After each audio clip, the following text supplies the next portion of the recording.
Fısıldayan ağaçlar.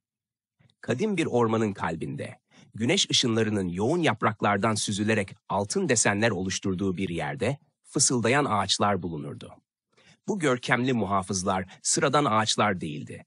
Kabuklarında ve yapraklarında asırların bilgeliğini taşıyorlardı. Her gece dünya sessizliğe büründüğünde yere doğru eğilir ve dinlemeye gelen çocuklara büyüleyici hikayeler fısıldarlardı. Bu çocuklardan biri de hikayelere her şeyden çok hayran olan, meraklı ve cesur bir çocuk olan Leo'ydu. Küçük kulübesinden usulca sıvışır, elindeki fenerle ormana doğru parmaklarının ucunda yürürdü. Feneri, yosunlu patikayı yumuşak bir ışıkla aydınlatırdı. Ağaçlar, yapraklarının hışırtısıyla onu karşılardı. Bu hışırtılar kahkahaya benzer bir ses çıkarır ve ardından hikayeler başlardı. Bu hikayeler, herhangi bir hikaye gibi değildi. Kayıp krallıkların, cesur kahramanların ve büyülü yaratıkların maceraları anlatılırdı. Ancak ağaçlar konuşurken seslerinde sanki yalnızca eğlendirmek için değil, aynı zamanda değerli bir şey öğretmek için de bir sıcaklık taşırdı. Bir sonbahar gecesi, rüzgar olurken ve ağaçlar her zamankinden daha sessizken, Leo cesaretini topladı ve sordu. "Neden bize bu hikayeleri anlatıyorsunuz? Her gece bize neden fısıldıyorsunuz?"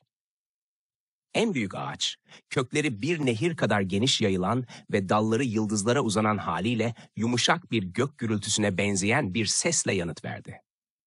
Bu hikayeleri kim olduğunuzu ve nereden geldiğinizi hatırlatmak için anlatıyoruz.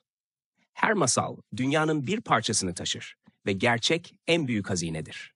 Ama daha da önemlisi fısıldıyoruz. Çünkü geleceğin koruyucularının nezaket ve cesaretle büyümesini sağlamak istiyoruz. Leo'nun gözleri büyüdü. Koruyucular mı? Neyin koruyucuları? Bizim, dedi ağaç, kabuğu ay ışığı vurunca ışıldıyordu. Hikayelerimiz kalplerinize ekilen tohumlardır. Onları taşıdığınızda ormanın ruhunu da taşırsınız. Ancak artık yalnızca dinlemekle yetinmemelisiniz. Rüzgar durdu. Orman nefesini tutmuş gibiydi. Biri bize zarar vermek istiyor diye devam etti ağaç. Fısıldayan ağaçlar tehlikede ve yalnızca büyümüze inanacak kadar saf bir kalp bizi koruyabilir. Leo başını salladı, göğsünde bir kararlılık kıvılcımı parladı. Ne yapmam gerekiyor? Böylece Leo'nun yolculuğu başladı. Ağaçların rehberliğinde ormanın kalbine doğru ilerledi. Orada bir antik eser, koruluk kalbi saklanıyordu. Bu yaşamla atan bir kristaldi. Fısıldayan ağaçların özüydü. Onunla ormanın büyüsünü güçlendirebilir ve onu zararlardan koruyabilirdi. Yolculuk, gölgeli yaratıkların korkudan beslenen karanlık yaratıklarıyla ve ormanın gücünü sömürmek isteyenler tarafından kurulmuş tuzaklarla doluydu. Ancak Leo, ağaçların hikayelerini hatırladı.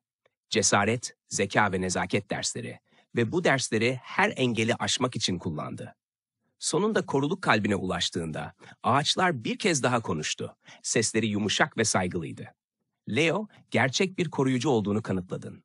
Elini kalpe koy ve ona zarar vermeyeceğini hissettir. Parmakları kristale dokunduğunda o daha da parladı ve tüm ormanı aydınlattı. Büyü, dalgalar halinde yayıldı, fısıldayan ağaçlara koruma sağladı ve onların kadim gücünü yeniledi. O geceden sonra Leo bir dinleyiciden fazlası oldu. Ormanın koruyucusu oldu.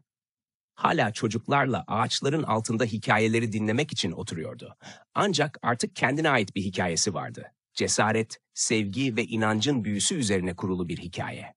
Ve böylece fısıldayan ağaçlar gecelik hikayelerine devam etti. Kökleri Leo'nun hikayesiyle birleşerek ormanın bilgeliğinin nesiller boyu sürecek şekilde devam etmesini sağladı.